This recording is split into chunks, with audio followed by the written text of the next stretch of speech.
Good evening, everyone. I just want to say thank you for being here.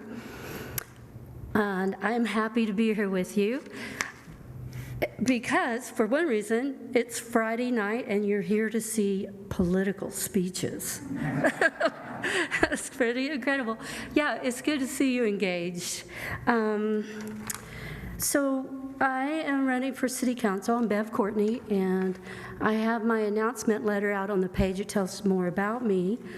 But I wanted to tell you something that not many people know about me that's not in the letter, except for maybe one person. I see one person here that I attended church with for maybe 20 years. But I homeschooled my kids all the way through high school, 3 out of the 4. And I decided to homeschool them because my oldest daughter, from my first marriage, close to 40 years ago, I could see the writing on the wall with her in public school. And but during the time that my kids were homeschooling, I attended Bible study fellowship for 8 years. Okay, so that's almost like a theological degree. And they were very disciplinarian. I understand now that they cut you a lot more slack than they used to. And we had to learn to speak in turn, and if we missed, we had to have an excuse and all kinds of stuff. So anyway, that was one of the best things I've ever done, the best education I've had, because Bible Study Fellowship, BSF, changed my life. So anyway, I wanted to say that I got into politics because people at my church said, oh, the Republicans are not going to keep doing pro-life, and you got to go be a state central committee member to vote pro-life in the Republican Party, which I did, and I just kind of did that for years and years without much ado. There used to not be that many people involved, but that has gotten worse and worse since I've been in the politics. I ran in 2013, and you school board people don't know this, but I hated the NEA, the National Education Association, and my opponent, Olga Pedrosa, had been the president of the NEA, and I'm thinking, somebody's got to do something. So that was this race I ran in 2013, which is the same race I'm running now. So I have been meditating on peace, because during all of that time, I railed against the other party. I would be so angry and so upset. And even today, my husband, he said, come and listen to this guy talking about what's happening in Afghanistan.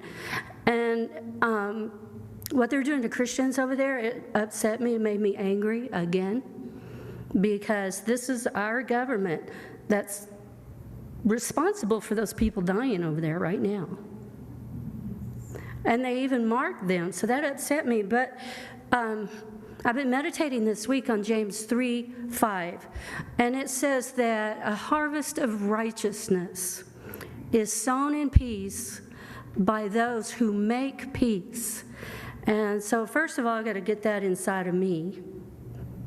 And it's not that easy to control ourselves, much less control the outer world. But I learned to do that too from homeschooling. But you know, the thing that we have is we have God, and we have to pray. We have to get on our knees and pray, because they will be coming for us. I am a concealed carry instructor. My husband got me into that. I've trained with lots of police. So I think I might be able to deal with the defunding police movement. I have trained with the police, shot with them, and I have thought they were a little trigger happy. However, it would be crazy not to fund our police. And I would look forward to doing that, to funding them, and maybe they could get an attitude of peace officers versus law enforcement.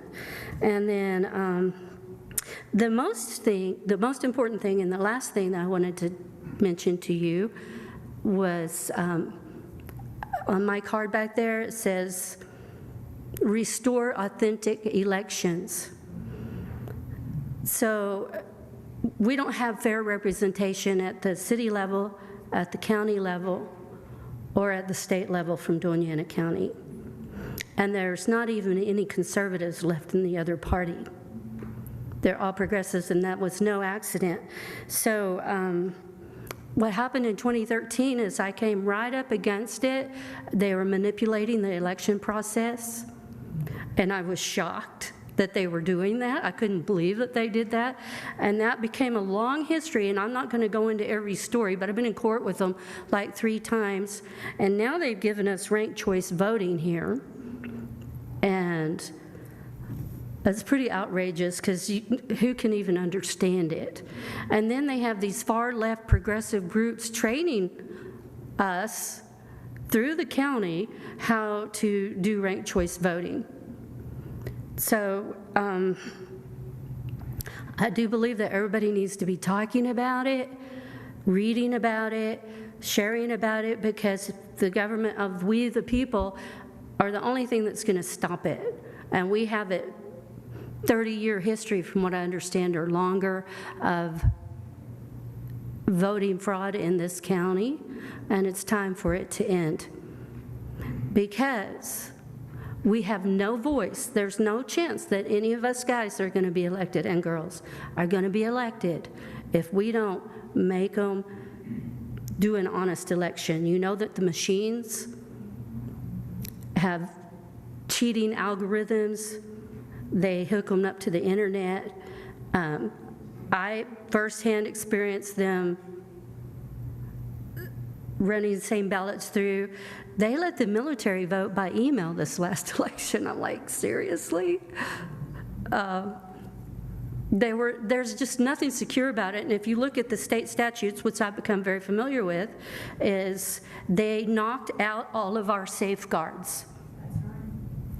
So if we don't rise up and do something, we're all spinning our wheels and wasting our money. So that's why it might not look like a city issue, but it's all of our issue. And so I want you to mention it to the Lord, and I want you to mention it to your neighbor. I tell you, I've had the most success praying for my neighbors. You wouldn't believe it. I could tell you some fantastic, wonderful stories, because God can take that hard, cold heart that's shrouded in darkness, and He can turn it to light. And only God can do that. And you can only do that through prayer, and then He comes and He gives you ideas to reach them and to find that place, because most people have hurts and wounds and things that, need healing, right? So if you can, I appreciate support, and mostly talking to people. That would be a great thing. Say, go vote for this person, because when you get it one-on-one with your friends, that's the most powerful incentive to get somebody to the polls, and remind them, help them get there. That other side, they're expert at it. They pay people, they do all kinds of stuff, and we've been a little bit apathetic. So no more. We've got to take our country back, take our city back, take our schools back, and the state, the county, and close the borders, all of that. So we're in this together, and we're on the right side. So I thank you for being here and hearing me out, and God bless you.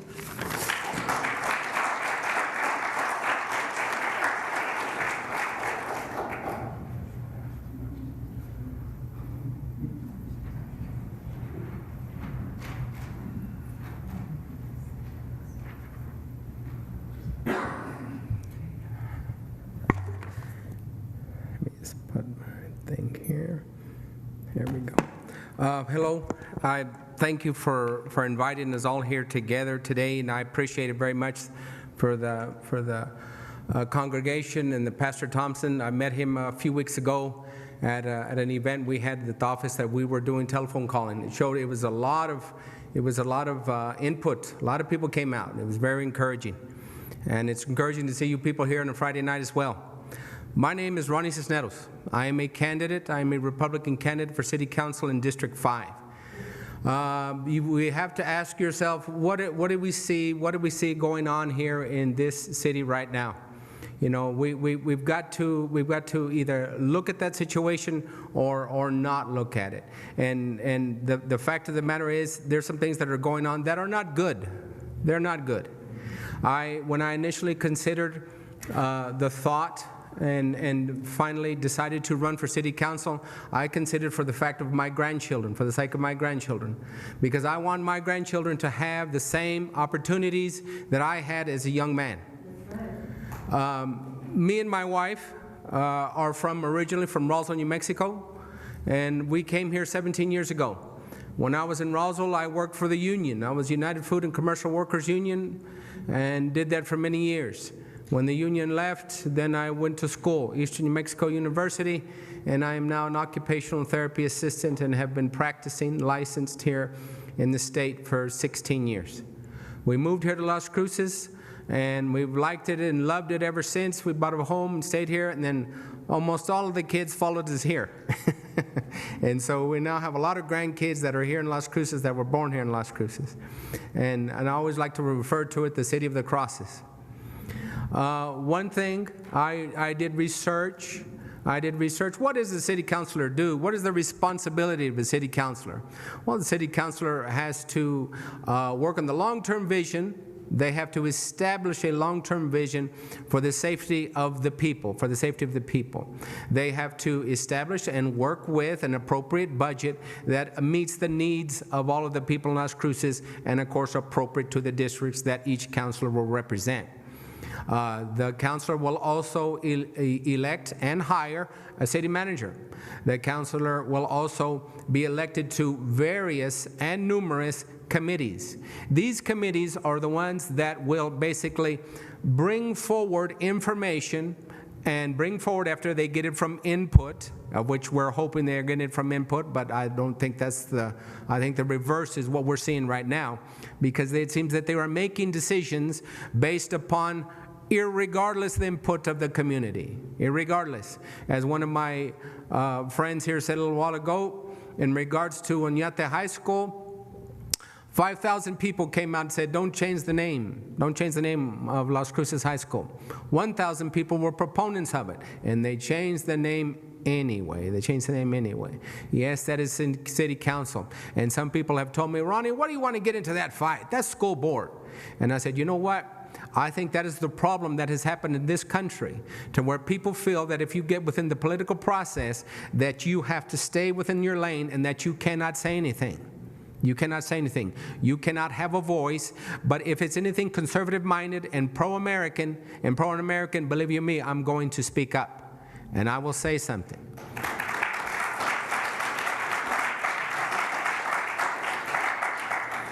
In regards to Christianity, I'm a Christian. I'm a practicing. I was born a Catholic, but I'm Christian. I believe in one true God, as Jesus Christ is the center of my religion, period. There's no ifs, ands, or buts. We need to ask the city council. This is what I would do within my province if I'm elected city councilor in District 5. Why did they ban the National Day of Prayer here in the city council? Why did they ban that for the last 2 to 3 years? Now, they banned it, they said, because of COVID and this and that or whatever. But everybody else is going into Walmart. Everybody else is going into Target. Everybody else is going into Lowe's. And, of course, everybody is having abortions from here to Dexter. But oh no, National Day of Prayer has been canceled, even though it is part of the federal government that established that, I believe, almost close to 100 years ago. And what about the police department? On one of the tenants, I have 4 items that are on my list that I have on my official platform, and that I will endorse law enforcement without reservation, because they are the backbone of a civilized society, period. On that note, giving the police department salaries that are commensurate to other cities. I know I wouldn't want to do their job. God in heaven, they got a hard job. And I know that the difficulties and the way they have been literally hamstringed. I will have nothing to do with that. And if you vote me as City Councilor District 5, I will stand up for law enforcement, and that will not happen on my watch. I will not vote for it. To what is the thing that we have here recently? I don't know if it was passed, that the city police officers here in Las Cruces have to take a counselor within the back seat so that they can accompany them. So if a violent situation is occurring, they have to send the counselor out there first. So who's going to save the counselor when he's getting beat? Because he's got to ask questions of the counselor first before how he can move. Can you believe that? Falling right in line to one of the items that I believe that is why I'm running for city council additionally is a common sense approach to municipal government. That's not common sense. Let the police do their job. Let the police do their job. Period. Also, a check and balance on all of these social agendas. God in heaven. A check and balance. I mean, Lord. Social agendas, they're coming out of the woodwork. Social agendas from here that have nothing to do with Las Cruces. I was born here in New Mexico. I love Las Cruces. All my brothers attended NMSU. We ain't going nowheres. Native New Mexicans, we ain't going nowheres. We're staying here. We're staying here. And we love this state. We're not going anywheres. But all of these social agendas that are brought in because they come from here and they come from there, and they says, you know what? As a matter of fact, if you're not doing this, you're not really a good person. As a matter of fact, you don't care about the rest of the world. And as a matter of fact, we question your Christianity. Baloney on that nonsense. When I was going to school in Roswell, New Mexico, in high school, I was on the football team. Of course, I was a lot younger and a lot slimmer. But it was common. Not common. It was the pattern of the day. We would be going out to the football field, and the coach and all of the players would all take a knee and say a prayer to God. Say a prayer to God, and in 15, 20 seconds, asking the Lord just to protect everybody so nobody would die in the field. What happened to that? What happened to that? We need to get that back. We need to get that back. What is wrong with that? What is wrong with that? This country was founded on biblical principles with Christ as the center, period. People can say this, they can say that. You can say that you came from over here on the side of the Plymouth Rock, and you can say that they came from up there through Mexico. It doesn't matter. Whatever foundational principles, denominationally, Christ was still the center, period.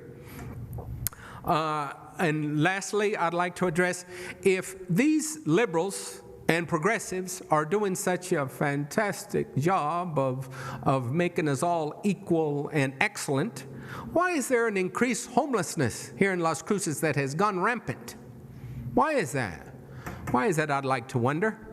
Why? Because it wasn't like that when I got here, and I know it wasn't like that in the 80s, because I used to come down here when I was 18, 17 years old, visit my brothers. And Las Cruces is a small little city.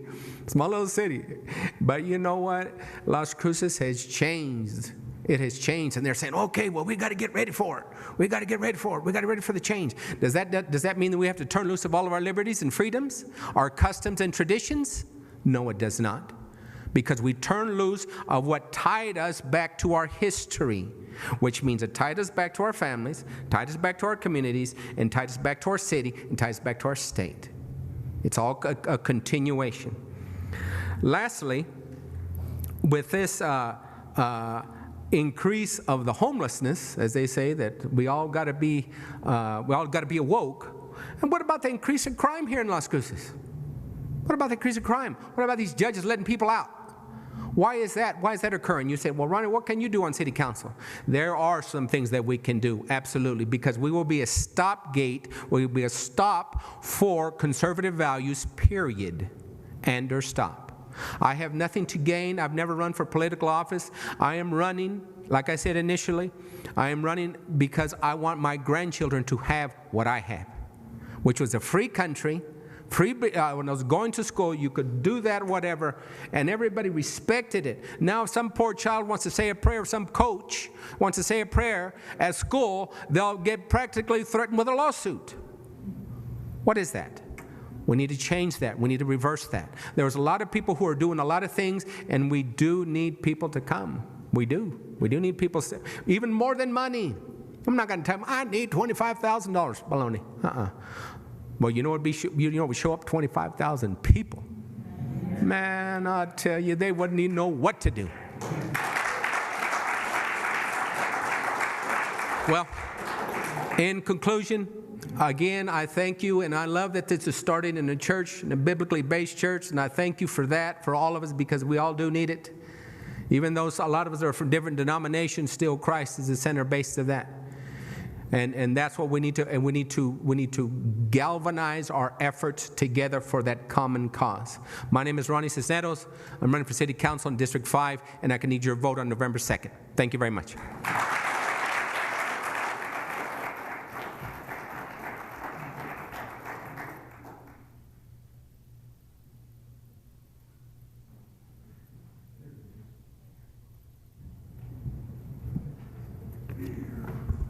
Hello, everyone. I'm William Biermann. I'm a candidate for City Council in the 6th District. That's the Sonoma Hills, Foothills area. And the incumbent is Yvonne Flores. She's in her first term, and she won her election by only 300 votes. She got 1,200 votes, and her opponent, Seal Levatino, got 900 votes. And since there are 5,000 to 6,000 Republicans in this district, it looks like we have a pretty good chance to take that seat back. Now, as we gather here in this church, did you know that 58 churches in Canada were burned or vandalized this summer by radicals, and at least 2 churches were seized by the government for defying COVID shutdown orders. One church and its minister were fined $40 million. So as you can see, churches are not immune in these trying times. So why am I running for City Council? I'm 72 years old and I'm retired. And I asked myself, what is the best use I can make of my time and effort in my remaining productive years? And the answer was easy. I want to try to stop and roll back the tide of socialism that's sweeping across the country. And I want to help take back America one town at a time. And I don't believe there's a town anywhere in America that is any more socialist than the city of Las Cruces. I'll give you some examples, but first I'd like to talk about corruption. The New Mexico State Auditor released a 762-page report December 29th that states violations of laws, regulations, and policies were rampant in city management. Now, is that enough to make you think we need a change on City Council? If not, how about this? 4 city employees sued the city saying they were fired for reporting wrongdoing. These included a city auditor, a city financial manager, a city procurement manager, and last but not least, a city attorney. 3 of the employees settled with the city, and the city paid them $1.4 million and had them sign a non-disclosure agreement. So we'll never really know what happened. Now, is that enough to make you think we need a change on City Council? If not, I'll point out some of City Council's socialist ambitions. They want to implement guaranteed basic income in Las Cruces. They're talking about paying 250 families $650 a month for a year, just to see what happens, just to see how it works. This experiment will cost $2 million in other people's money.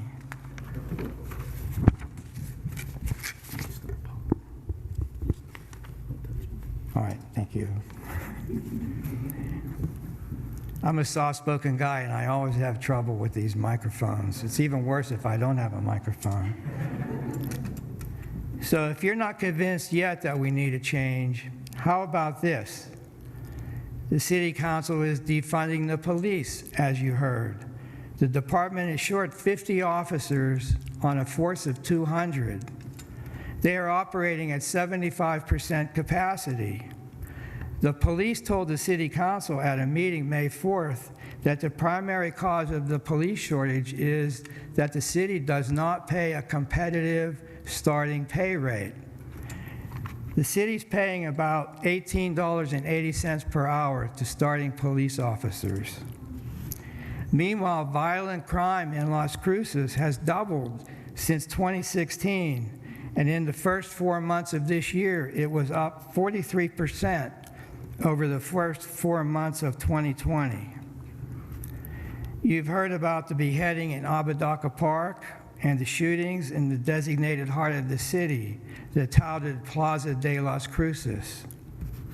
I won't go into detail on other issues, such as the city's ruthless COVID mask, vaccination, and shutdown mandates, ranked choice voting, the crusade against plastic bags, safe spaces for city employees, the council's desire to ban natural gas and possibly sell the city's natural gas utility because of global warming, or the mayor's surly treatment of citizens who attempt to speak at city council meetings.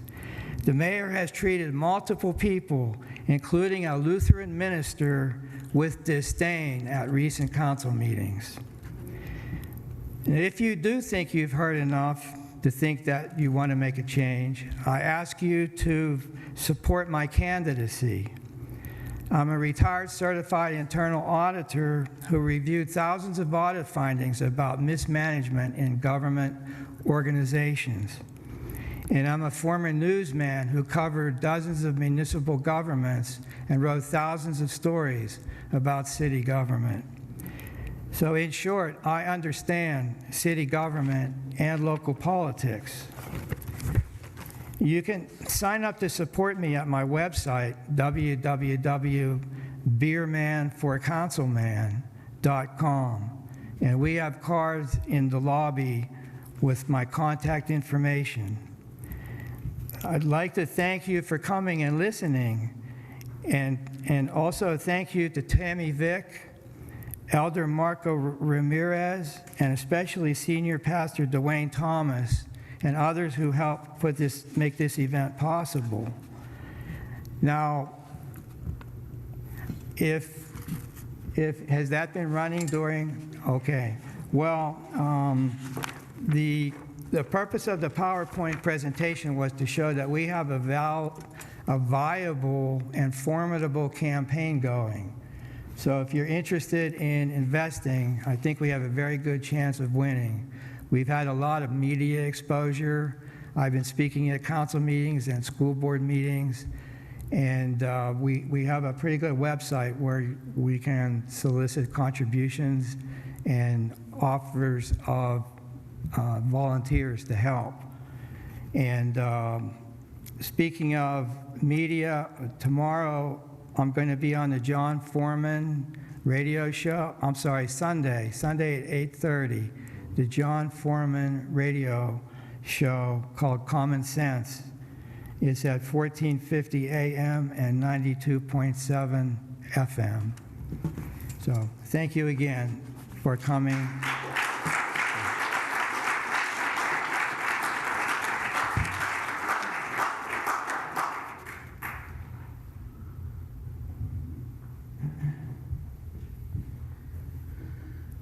We're going to go into another section, but before we start, some people, as they see it in the church, they will complain that separation of church and state, as it's been explained, has kind of been reversed.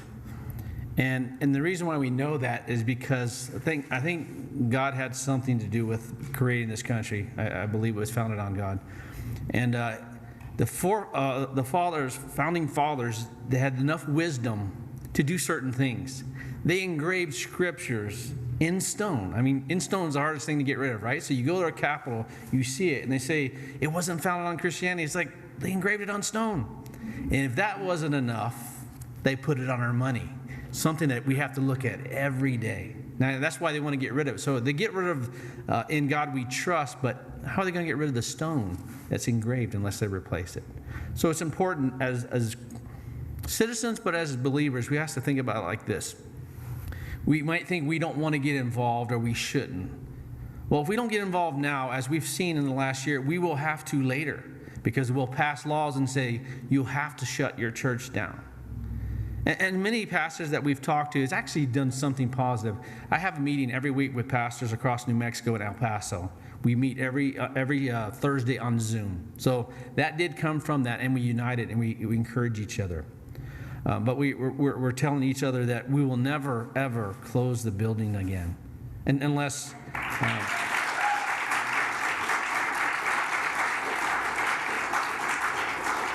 They were saying my name was Pastor Dwayne Thompson. I like to tell people it's Pastor Fred Hogsett, so when they arrest him, they can arrest Fred. But we'll remain open, and we do need to be involved because we'll have to deal with these things sooner or later. And everything they said would happen has happened, right? It's coming full circle, coming back once again. And you think they're going to stop at Mass? They're going to shut us down again. They're going to try to shut stores down, businesses down, and it really drives me crazy as small businesses make up a big part of our economy. Yes. And they've killed it. And it makes you wonder why. Why is the Walmart always open? Why is the big stores, Target, always open, but the little mom and pops aren't? There's no reasoning. I do love the reasoning of going to the restaurant, but as soon as I sit down, COVID is above 5 foot. Actually, I should be good all the time, right? Above 5 foot. But a lot of these things don't make sense. So we need to be talking to other churches, other people, not just churches, but other citizens of Las Cruces, encourage them to go out and vote. If we could get, I would say conservatives, not even say Republican, just say conservatives, because they're messing it up too. We stand for what the Constitution says, and they're trying to get rid of it quickly. So what we're going to have next, we're going to have every candidate, if you guys would like to come up now, and we're going to have question and answer if you guys have any questions. But I also want to point out, we're going to have this broadcast out to reach more people. We have to go back and do a little editing to get it ready. So if anyone in here that wants that, come back later and we'll get it to you, because apparently the internet's the way to go, right? You get it out to more people. We want to do that. And so what I'm going to do, start now, we're going to have a mic and we'll pass it around. If you have any question you want to ask for a specific candidate, just say who it is and they'll pass the mic. But one last thing, many of you may not even know, because I didn't, I still got to look at the map, what district you're in. You know? One. She's in one. Okay. Some of us don't know. Isn't it kind of messed up? We are too... Because conservatives were busy working. But I can't believe how uninformed I am. I have to look at the map to know what district I am. So we need to be informed on that, and also what's going on in the city council. So with that, let's begin with any questions. Just raise your hand.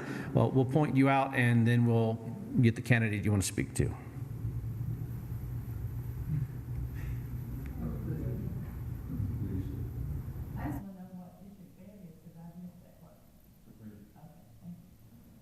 District 3. Can I say something about District 3? Sure. District 3 is right in the heart of the city, and it's actually the most poverty-stricken.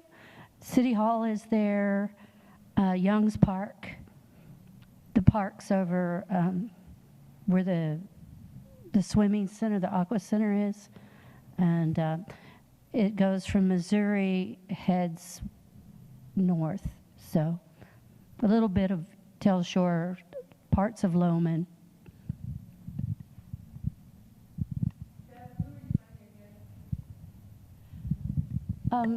Gabe Vasquez, I ran against him last time, but he's not. So a lady from Arrowhead Center is all I know. You're not replacing the current? No. And I just love Gabe, who's a nice guy, but Last time I ran against him, he was out on Facebook Live saying when he wins tonight, and I always wondered why he was so confident about that.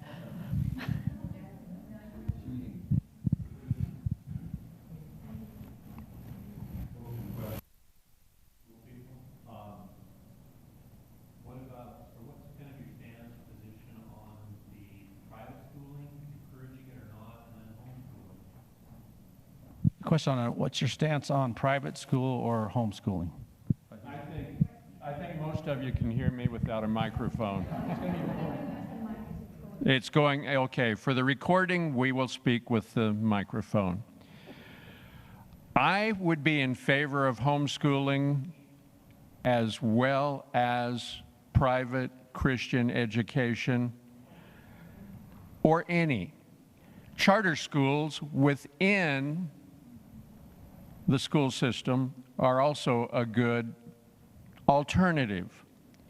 But we still need to clean up the Las Cruces Public School District in total. Because if you remember how does sin start? As a little, something small, just like mold in bread, and then it spreads throughout. So that's what we're seeing, is the fact that this corruption has spread just like mold or leaven in the bread, which is biblical. And that's why we need to have the school system cleaned up. But we know that the better grades, the better students come from homeschooling and Christian school education. Echoing a lot of the comments from Henry, school choice is a fundamental right of our parents, be it a homeschool, be it a private parochial, be it a charter school or whatnot. At the end of the day, us as parents have that ultimate decision. We know our students. We know what works for them. We know how they learn, how they think, and we know how we should introduce material to them. If we can homeschool, that would be awesome. I know a lot of us do work. A lot of us are juggling multiple jobs. There's something to be said about also the transformation, if you will, of the school system and starting to adopt, if you will, new novel ways of delivering education, delivering instruction. The idea that you have to be stuck in a classroom for 8-hour days, I think those are numbered. So we have to encourage that adoption as to how we introduce new novel concepts. And quite frankly, the education system here in Las Cruces, it's funny, just to not to get too much of a tangent, but when the administrators are bragging that there's $10,000, $20,000 or what have you per head, where is that money really going? Are we seeing it in the classroom? Are we seeing it on a per student? No. Absolutely not. So this is that opportunity to take it back, to actually make sure that our students are seeing the resources that they need.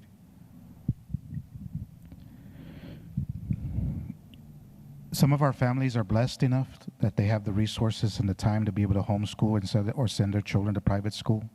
But many of our Christian children, Christian families don't have that option.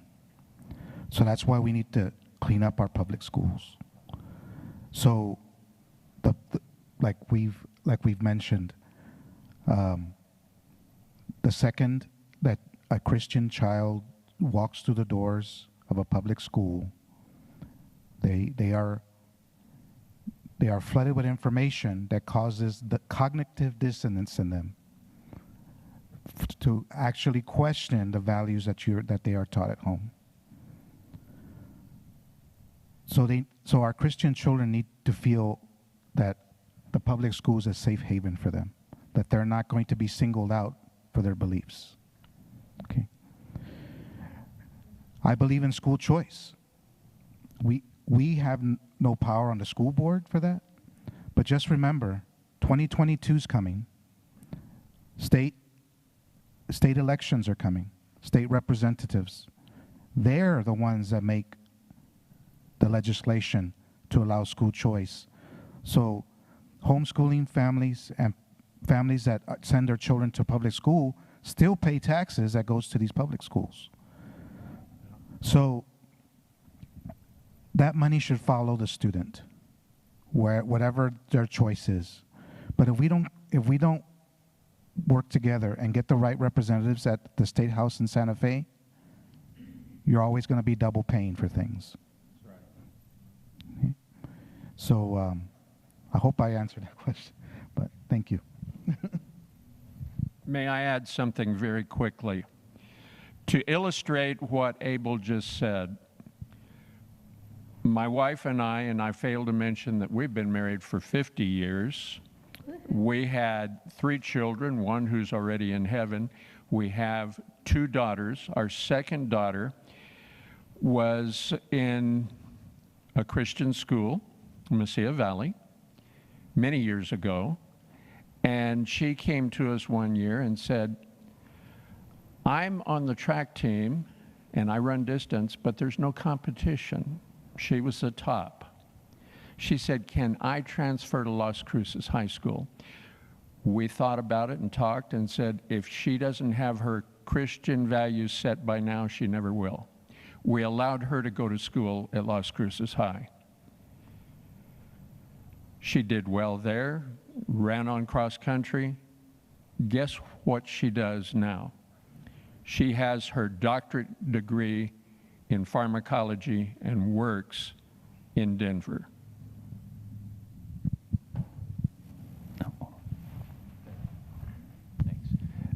To the city council candidates, it seems like Beth Courtney's got probably the highest crime rate. Apodaca Park, where the man was beheaded, guy was kicking his head around like a soccer ball, and I know that the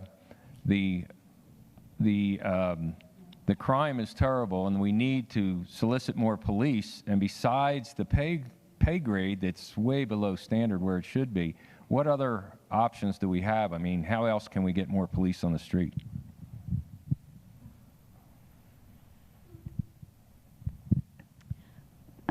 A friend of mine, of ours, said that they do 2 police academies a year, and they have to do more. They have to do 3, because if you're going to take new people, you just have to train them, put them out there, because you can't take them from other cities, which the city just put out an email that said they were going to offer bonuses and everything to take other people's police officers. But they always do that at the election time, so don't be fooled. In my district, Sonoma Ranch and Foothills, it only has 3% of the crime in the city, whereas other districts like District 3 have 20-something, maybe even 30-something%. So when we go doorbelling or phone calling people in my district, especially in the Sonoma Ranch area, and we ask them, what are your concerns? They very frequently say, we don't have any. They're very happy. They have nice houses, nice streets, nice parks. They can afford their taxes. But we go down a list of a half a dozen issues then and prompt them, and we say, what do you think about this? And even though they're generally happy, they don't like hearing about the defunding of the police, because they see it on the national news, and they can imagine what the final outcome will be if we keep defunding the police. And they generally support the police, strongly. So as far as what we can do, I think the city has so much money. They've raised taxes more than $100 million that they didn't need since 2015, including when they increased the gross receipts tax. The city manager told them they needed $70 million. They passed a tax increase for $140 million that will run through the year 2030. They just got $25 million from Joe Biden and the Democrats in Washington. They're basically wallowing in money. There's no reason why they can't pay enough money to have an adequate police force in this city.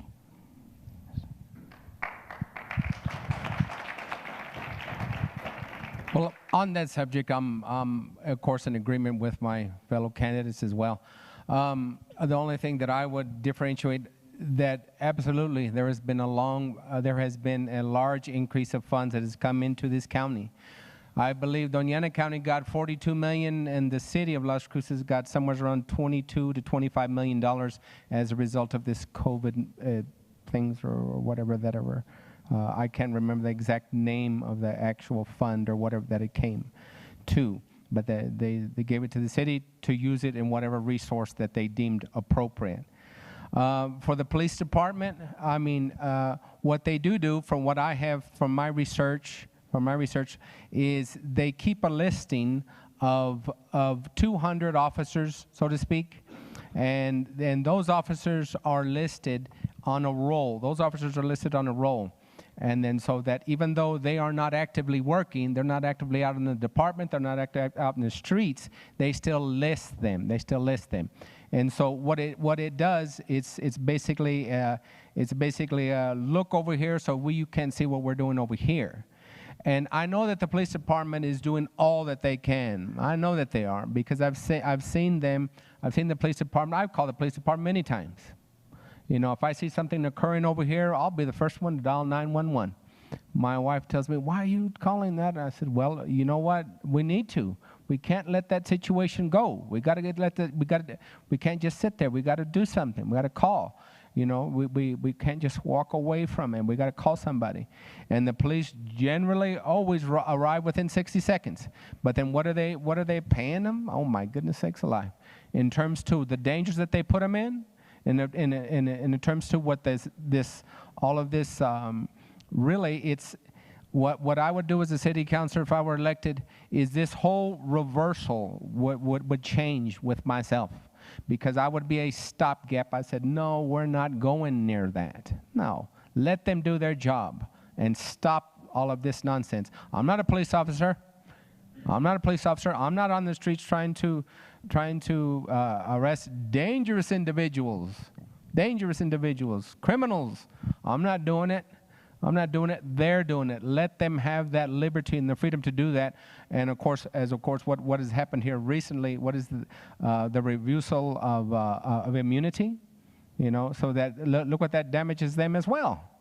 They're really we need to reverse all of this. Thank you.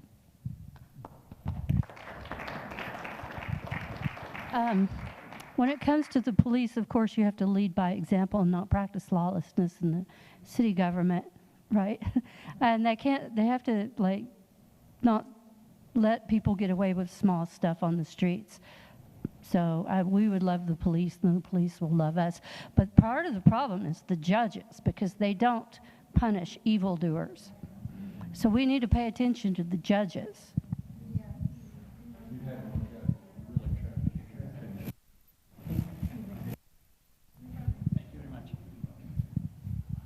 Hi. Yeah, short question. I wanted to know how many positions for school board are being kind of elected in these three only. And we have three to cover that. Great. Now, when it comes to the city council, do we have all the positions covered already? Okay, great.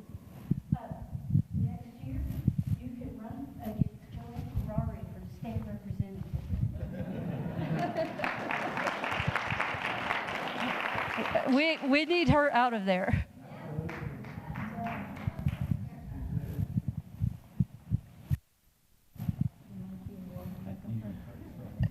Hi, excuse me. Now, let's say we leave this meeting, and how we can help to get more people to vote for all of you.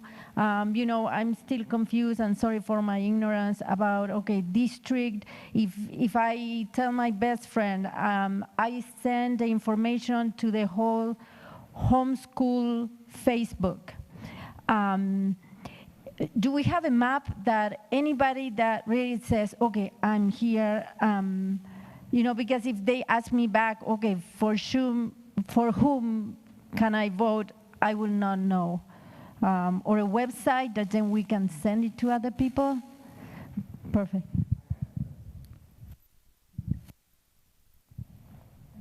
We could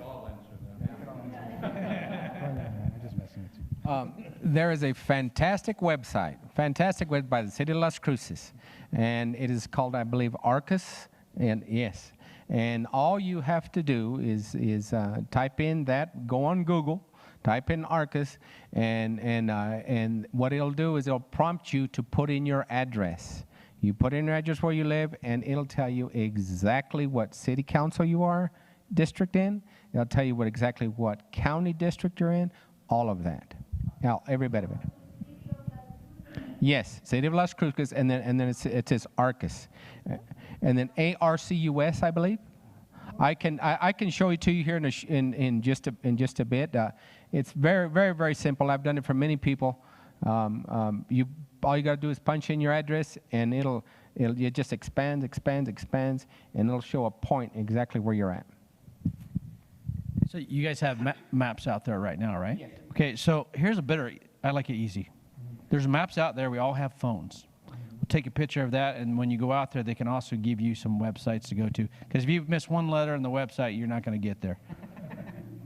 Do you have both, or just city council? I don't know what you guys have, so we need to find.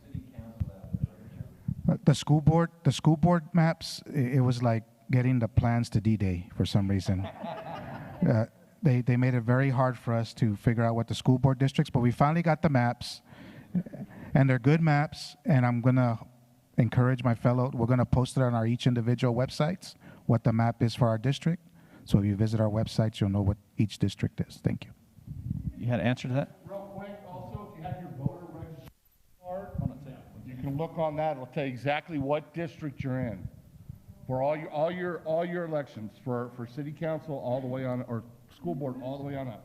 New Mexico has their New Mexico State website. Yeah, the Secretary of State, there's also a voter portal, and you can go in and you can check, and it shows the same thing.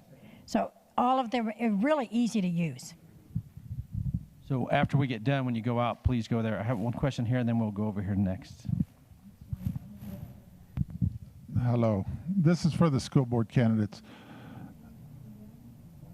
One technique that I've seen used against conservatives is that basically they try to get them to shut up by saying whatever ideas they have are racist. And so how do you push back against that and actually push back against the real threat of soft racism, of basically, as a grandfather of all mixed race grandchildren, you know, I think it's just typically ridiculous to divide everybody instead of looking at what the content of people's character is.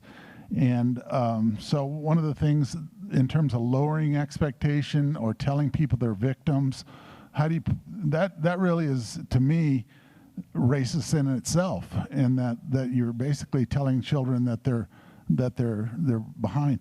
The other thing about that is there other curriculum that can help people recognize diversity and are not necessarily recognize it, but appreciate people that come from different backgrounds? We had several candidates come from different countries without saying that people are inherently bad or good. That was a long question.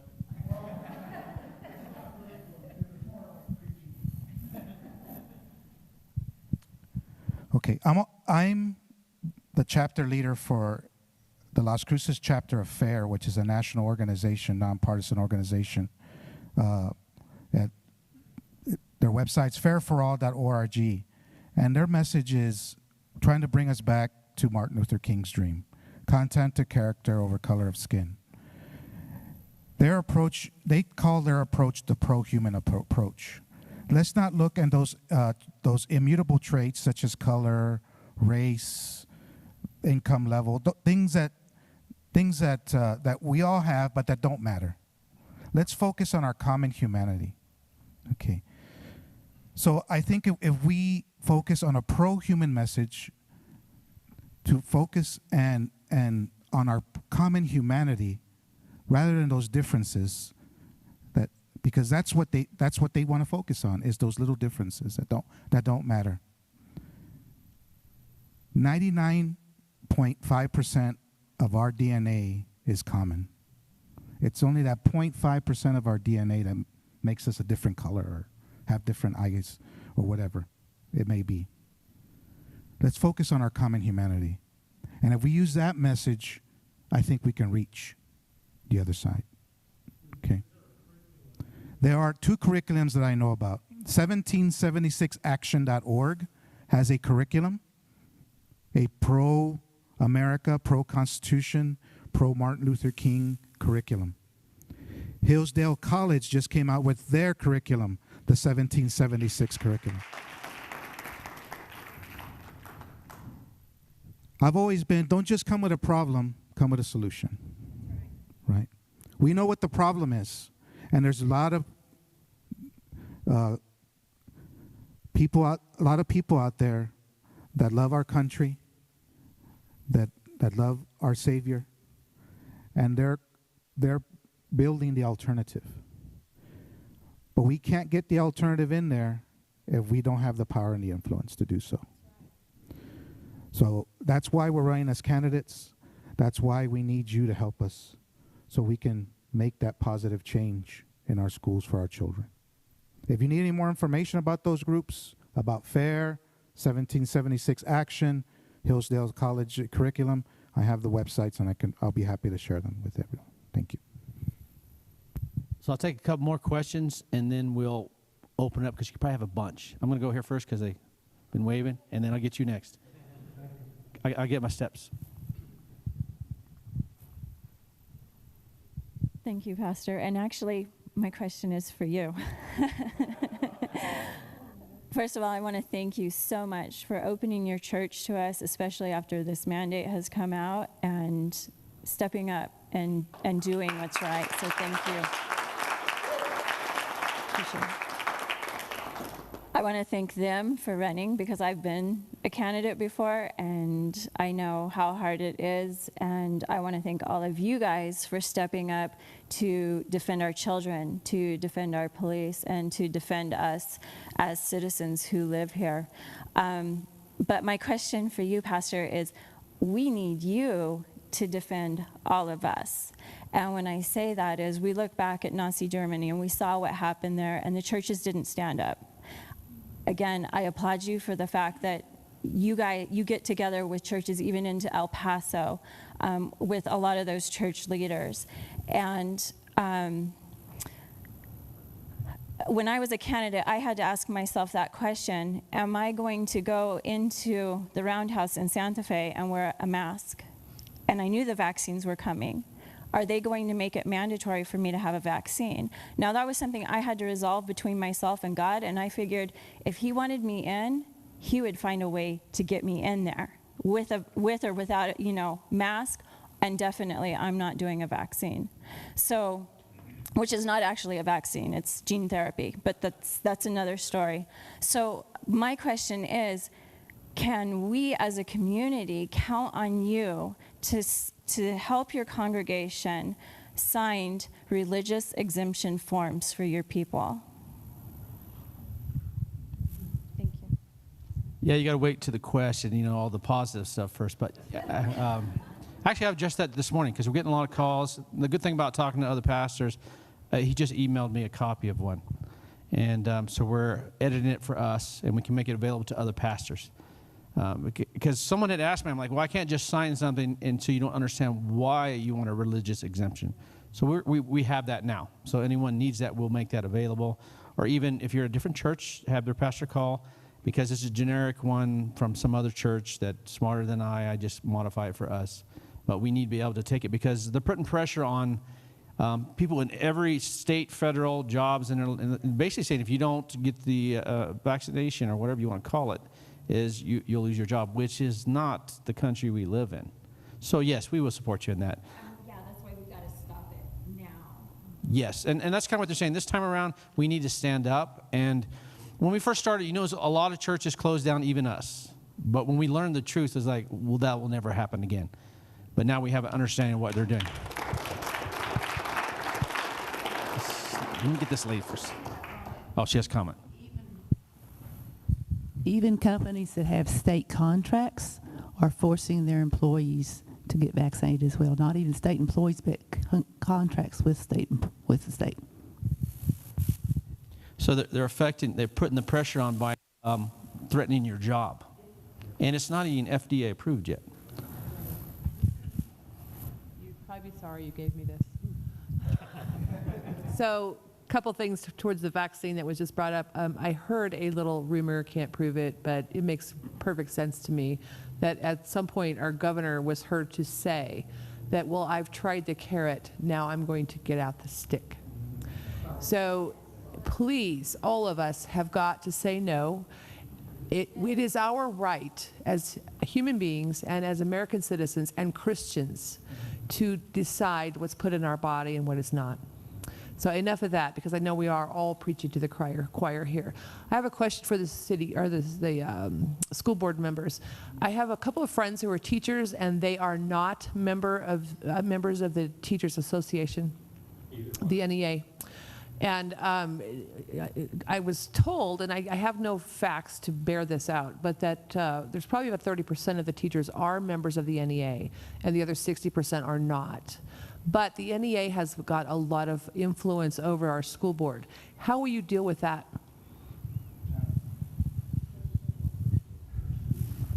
I think we'll get another mic after this one. Where's my watch? I'll take the first one. So there's a handful of unions. There's the ATF, the American Teacher Federation Union, and then the NEA, National Education Association Union. They are, yeah, to your point, they are very embedded here in Las Cruces. Right now, I am aware that they are in negotiations for this year's school contract, if I'm not mistaken. I don't know who's dragging their feet, if it's the superintendent's office or the NEAs or what have you. As school board members, we focus on policy making, resolutions, and we can also influence some of the decisions that the superintendent has, especially when it comes to employees, those that are working for the administration. Those are the closed session meetings that happen behind the scenes. And this is me, this is Francisco's opinion. At the end of the day, each of our educators, regardless of union or not union, need to focus on their students. And we need to ensure that we're measuring that correctly. And I'm not talking about proficiency rates. I'm not talking about all those things. We need to ensure that they are adhering to ensuring that their curriculum, or whatever material they're teaching, that's all they're focusing on. They're not deviating on ideology, separation of church and state. We were just talking about that. If they're a science teacher, only focus on teaching science, and that's it. The other one, and this is controversial, we are in the age of Zoom. What's stopping us from enforcing or really insisting that all classes are recorded, period? All classes, all classes. All parents should be able to see what is their teachers, what our students are being taught. No questions asked. We've gone through this last year. We should do that. And all those classes not only should be streamed, they should be recorded. Parents can go audit them. And then the idea that the NEA can scare people because they're the loudest, we just need to nip that in the bud. They are not. The community is the loud one. The community is that owns the school district. We just need to remind them of that. But that's my 2 cents.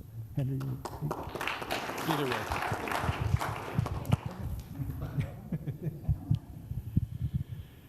Well, the NEA does have a stronghold here in Las Cruces. The other union is just as bad. They're just not quite as vocal. But with the NEA, they control almost everything. Let me tell you a quick story that I did not include when I was speaking a while ago. We had an open seat in District 2 because when the superintendent was officially named, she was mad about the way it was handled and everything. She stepped down. The former District 2 school board member stepped down. So that left a vacancy, and they had to fill it within 40 days, or the Secretary of Education would appoint a replacement. It wouldn't have mattered, as it turned out. It would have probably been the same story. But here's what happened. We turned in applications for everyone that wanted to try for the position. Then they set up a forum, but that's not what it turned out to be, an interview session. It was conducted in this manner. The candidates came in that day. I was one of 5. There were 2 men, 3 women. The 3 women were liberals. I'll say they were all progressive. Well, not all. 2 were. The 2 men were conservatives. Myself and the other man, who is a teacher at Burrell College, he teaches pharmacology out there, and he's conservative. To make a long story short, when I walked in and they gave us the parameters for the interview session, instead of having a table with all of us sitting there together and having the open forum like you do with candidates during the candidacy portion of any race, you have open forums so that everyone has an equal amount of time to speak, and it's conducted with a question and answer session. Those are even biased, but this was even more biased. We could tell, or I could tell, as soon as we all got together and they told us how they were going to do it. They took us one at a time, and then each of the school board members, after we spoke, would rank how that person did. They had us draw numbers. I drew number 4.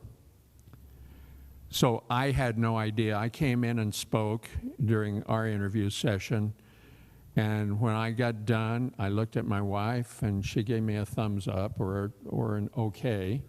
I went and sat down by my friend who was there, a former educator himself and principal, and he said, "You had the best interview." There was only one person after me who didn't answer 2 questions out of the 5. And then they started voting, and it was ranked choice. The best one got a 1, and then it went on down. The first 2 people that voted are two of the remaining liberal school board members voted the same way for the same people, 1 through 5. I was given 5s. I knew then it was over. And the person that won had come in and was dancing around and very happy to begin the day before we even started. It was already decided before we ever went in. I believe we need to start building relationships again between teachers and parents. Yes. For too long, the relationship has become adversarial. Okay? Teachers and parents need to be allies in education again. Not that unions have allowed the false narrative that parents are the enemy. The parents are the enemy of education. I believe if we can bring students and parents back together to the table, open, respectful communication, our children will get a better education. Right now in our schools, I've talked to parents. The PTAs, PTOs, parent-teacher groups have pretty much faded away. And they faded away because they haven't been encouraged to be part of the educational process. But us as parents also need to support the teacher. When a teacher communicates to a parent that there's a problem with their little Johnny or little Susie, we as parents can't be defensive and put it all on the teacher all the time. Maybe little Johnny and little Susie aren't doing what they're supposed to do in the classroom either, right? We all have that natural instinct to protect our kids, right? But we have to have a little trust for that teacher. not always believe that, oh, they're NEA. Most of the teachers I've talked to have the best interest of students at heart. Most of them, that's their vocation. That's what they've dedicated their lives to, okay? The problem is not the teachers. The problem are those that, you know, have other motives, and they want to turn education upside down because they know that a citizenry that's not properly educated is very easy to control. So let's get back to the table. Let's get parents and teachers talking again, not be adversarial, so our kids can be educated and have a successful future.